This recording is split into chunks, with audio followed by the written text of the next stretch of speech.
He was raised actually thinking that his mother was his sister.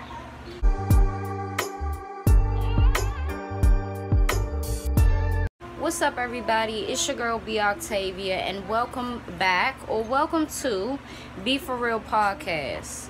On this podcast, we will be talking about a number of things, but one thing that I do like to talk about over here quite a lot is serial killers, because I really do want to understand where this is coming from, how this developed, how this savageness developed, who pushed them there, what pushed them there, and just grasp who they are. Because one thing that we can't do is think that just because these serial killers are not around anymore that there will be no more. You know what I'm saying? I feel like we gotta prepare ourselves for things like that. Tragic things have happened in the last couple of decades, but it has never been like a spanned out thing. You know what I'm saying? If something tragic happened in the last couple of decades, it was like a bombing or something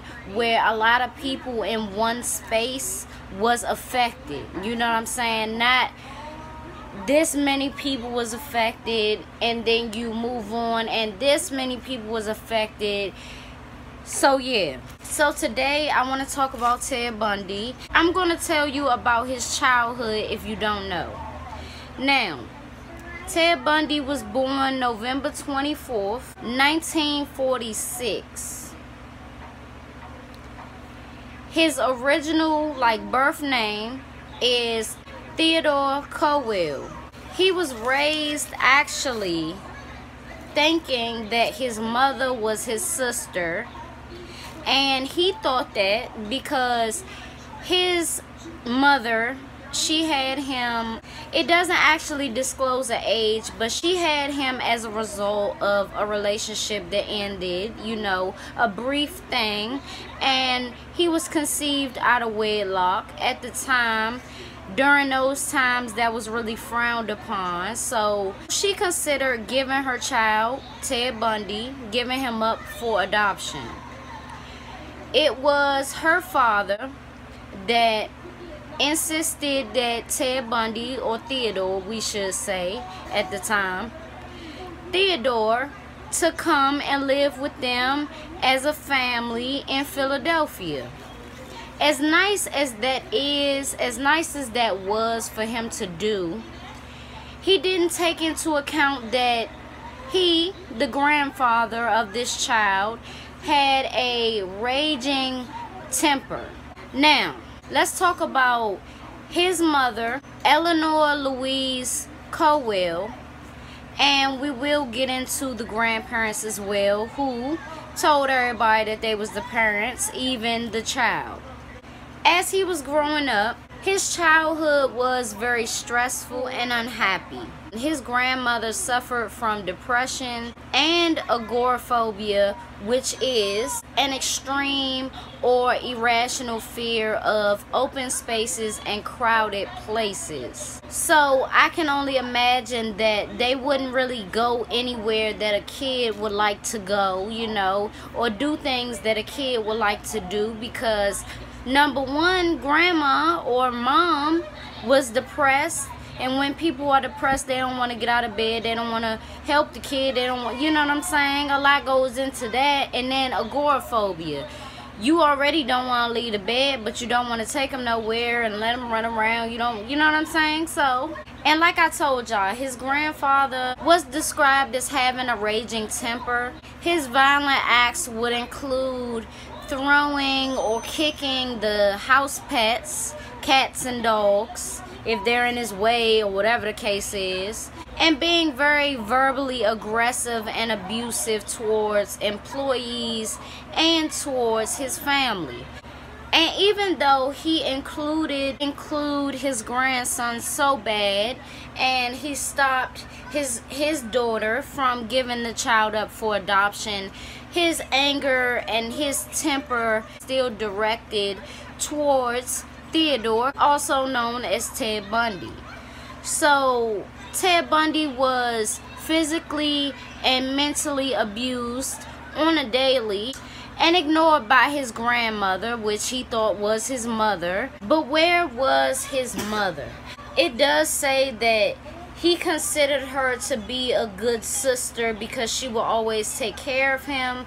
But at the same time, if that type of abuse, physically and mentally and verbal abuse, is being inflicted on you, it doesn't show that you're being protected that much. It doesn't show that you're being protected 100% and in the right ways, you know. I think that his mother really, even though she knew that she was his mom, she was okay with taking on the responsibility of just being his sister, which I don't really understand, you know.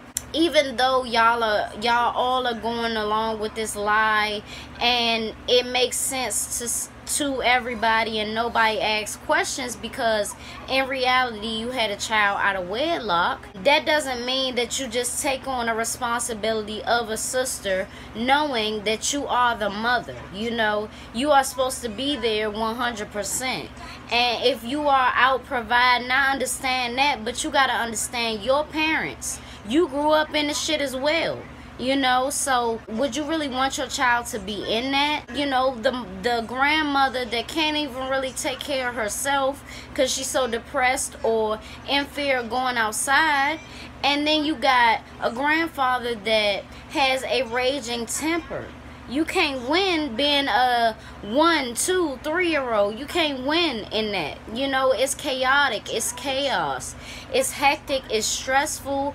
It causes anxiety. And when a child sees that at a very young age, they're going to think that reacting that way is right. You know, they're going to think that having that type of temper and having that rage is correct. And it's not. It's a way to handle things. It's a way to say things. But you can't expect people to respect you, to hear what you're saying, to follow what you're saying, if you're saying it in a messed up way. So when Ted Bundy was 3, Louise, she packed up his and her things and they left the state. They went to Tacoma, Washington. So Louise changed his name. She changed his name to Nelson, which I don't know why her name wasn't Nelson. Maybe the initial, you know, her moving out there was with another dude and then he flaked on it. I don't know. I don't know where Nelson came up. Maybe she changed hers as well and then changed his. I don't know. But then she changed it again to Bundy. And this name was after an Army hospital cook who she married in 1951.